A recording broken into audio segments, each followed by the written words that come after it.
Back to back six, প্রথমটা ছিল no ball, 1 বলে 13 রান। বোলিংয়ে আরিফুল আর ব্যাটিংয়ে থিসারা পেরেরা, 2 দলের 2 অধিনায়ক। সাথে ছিলেন লিটন দাস। 17তম ওভারে সিলেটের বিপক্ষে ঢাকার এই 2 ব্যাটার তুলে নেন 26 রান। মাসেল পাওয়ারের খেলা টি-20, মাঠে 4 ছক্কার ফুলঝুরি, দর্শকের মনে শান্তি। লিটনের হেটাররা বলবে, সরি দাদা, ইউ আর ক্রিকেট বিউটি। লিটনের নিন্দা বড্ড কানে লাগে। জাতীয় দল থেকে বাদ পড়া ক্রিকেটারকে নিয়ে কেন এত কথা হবে? বিপিএল এ ওর দল ঢাকা ক্যাপিটালস তলানিতে, সেই দলে লিটন সাব্বিররা যেন নিভে যাওয়ার আগে জ্বলে ওঠা প্রদীপ। সিলেটের বিপক্ষে টস জিতে ব্যাট করতে নেমে 62 রানে 3 উইকেট হারায় ঢাকা। হাল ধরেন লিটন আর সাব্বির। ওদের 42 রানের জুটি বড় ভিড় গড়ে দেয় দলে।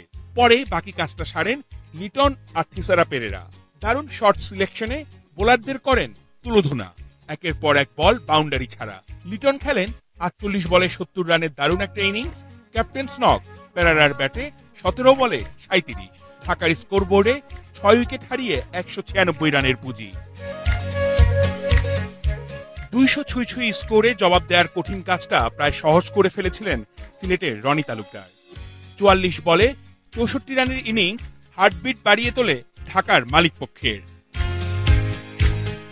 কোনো উইকেট না পেলেও বোলিংয়ে রানের লাগাম টেনে ধরেন নাজমুল অপু আর আবু জায়েদ। 4 ওভারে ইকোনমি 7-এর নিচে।